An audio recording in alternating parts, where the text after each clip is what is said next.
வரலாற்றினுடைய முன்பக்கங்களை பிரட்டிப்பாங்க. கருப்பு நாளாக அனுசரிக்கக்கூடிய நாடு எது?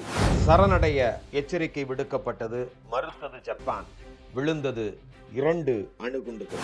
முதல்ல அதை உணர்ந்தவர்கள் யாரு அப்படின்னா, அந்த லிட்டில் பாயை மேலேருந்து டிராப் பண்ண அந்த பைலட். அவங்களுடைய விமானம் திரும்பி போயிட்டு இருக்கும்போது கிட்டத்தட்ட ஒரு 11 மைல் தூரம் போயிட்டாங்க. அதுக்கப்புறம்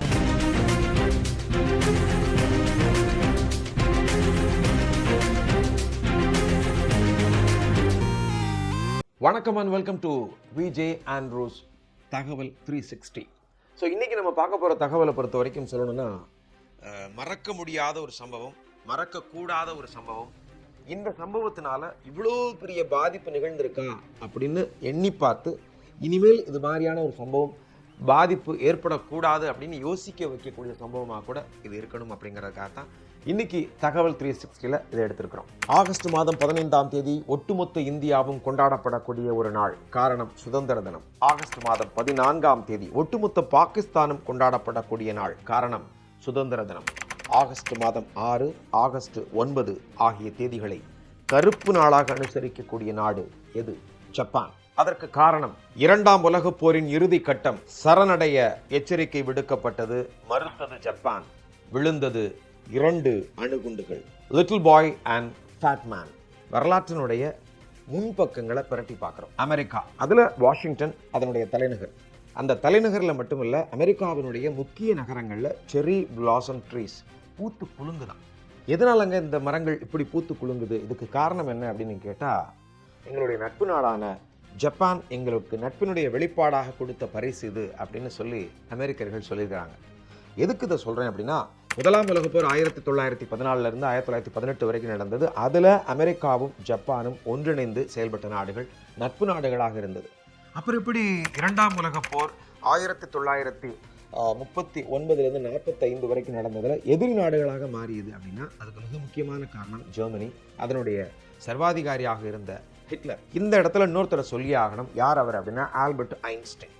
அவர் என்ன பண்ணார் அப்படின்னா, அணு சக்தி மிகப்பெரிய ஒரு சக்தி அப்படிங்கிறத விளக்குறாரு. ஸோ அதில் சிறிய மனக்கசப்பு ஏற்படுகிறது.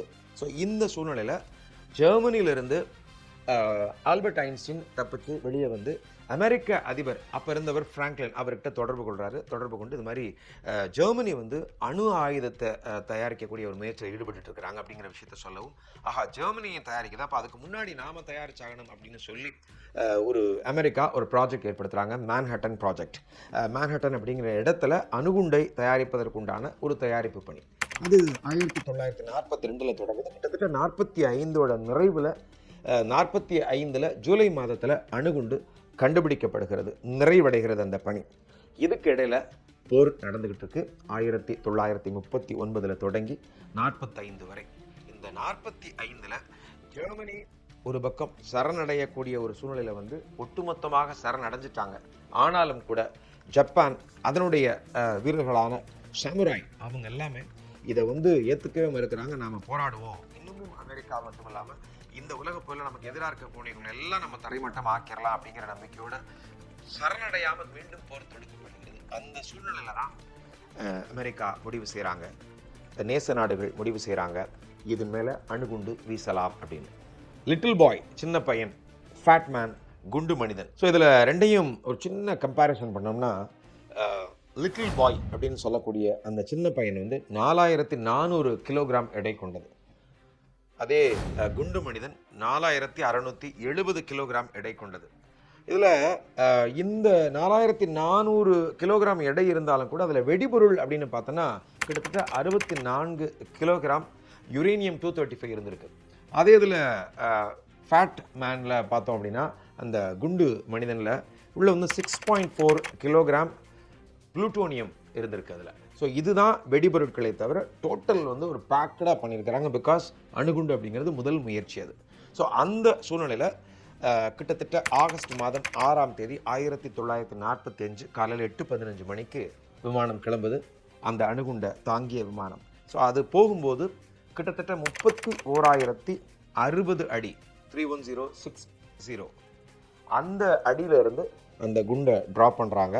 லிட்டில் பாய் ஹிரோஷிமாவினுடைய நடு மையத்தில் அந்த அணுகுண்டு வீசப்படுகிறது. கிட்டத்தட்ட 45 வினாடிகள் கரெக்டாக தரையிலிருந்து 1950 அடியில் வெடிக்குது. ஸோ அதுக்கப்புறம் என்ன நடந்தது அப்படிங்கிறது அந்த குண்டு போட்டவங்களுக்கும் தெரியாது, ஜப்பானியர்களுக்கும் தெரியாது, அமெரிக்காவுக்கும் தெரியாது. ஏன்னா முழுக்க கரும் புகை, மிகப்பெரிய சத்தம், மிகப்பெரிய வெளிச்சம், இது மட்டும்தான் தெரிஞ்சது. அதுக்கப்புறம் கேட்ட ஓசைகள் எல்லாம் வெறும் அலறல் சத்தங்களாக கேட்டது. முதல்ல அதை உணர்ந்தவர்கள் யாரு அப்படின்னா, அந்த லிட்டில் பாயை மேலேருந்து ட்ராப் பண்ண அந்த பைலட். அவங்களுடைய விமானம் திரும்பி போயிட்டு இருக்கும்போது கிட்டத்தட்ட ஒரு 11 மைல் தூரம் போயிட்டாங்க. அதுக்கப்புறம் அந்த அணுகுண்டு வெடித்த அந்த அதிர்வு அந்த விமானத்தை தாக்கியது அப்படின்னு சொல்றாங்க. கிட்டத்தட்ட தட்டு தடுமாறி திருப்பி மீண்டும் அந்த விமானம் எந்த இடத்துல போயிருக்கோ அந்த இடத்துக்கு போய் சேர்ந்துருக்காங்க. ஹிரோஷிமாவில் போடப்பட்ட அந்த அணுகுண்டினுடைய தாக்கம் எந்த அளவுக்கு இருக்கு அப்படிங்கிறத புரிஞ்சுக்க முடியல. அதனால என்ன பண்றாங்க, ஒரு விமானம் மூலமாக அந்த பாதிப்பு போய் பாருங்க அப்படின்னு சொல்லி ஜப்பானிய அரசு அனுப்பிச்சு விடுறாங்க. நேராக ஒரு விமானம் போது ஒரு யங் பைலட் ஓட்டிட்டு போறாரு. அந்த ஹிரோஷிமா நகருக்கு ஒரு 100 கிலோமீட்டருக்கு முன்னாடி உள்ளேயே போக முடியாத அளவுக்கு கரும் புகை வானத்தை டோட்டலா மறைச்சிருச்சு. ஸோ அந்த இடத்துல இருந்து திக்கு திணறி அந்த பைலட் அப்படியே ஓட்டிட்டு காப்பாற்றி ஒரு சேஃபான இடத்துல லேண்ட் பண்றாங்க. அப்போ என்ன சொல்றாங்க அப்படின்னா, அங்கே பாதிப்பு அதிகமாக இருக்கு அப்படின்னு சொல்றாங்க. ஆனாலும் கூட ஜப்பானிய அரசு சரணடைய சம்மதிக்கவில்லை. மீண்டும் போர் தொடர்கிறது.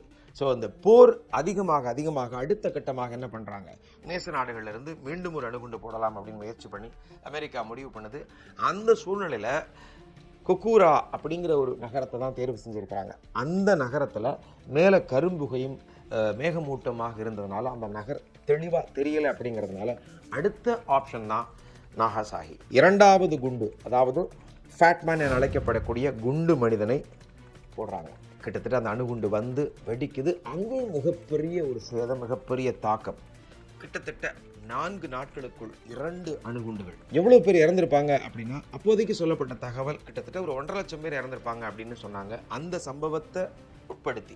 ஆனா அதனுடைய பாதிப்பாக இன்னொரு 1 லட்சம் பேர் இறந்ததாக சொல்லப்படுகிறது. அதுக்கு மிக முக்கியமான காரணம் என்ன அப்படின்னா, அந்த அணுகுண்டுல எக்குத்தப்பான கட்டடங்கள் தரைமட்டமாயினா அது நமக்கு தெரியும்.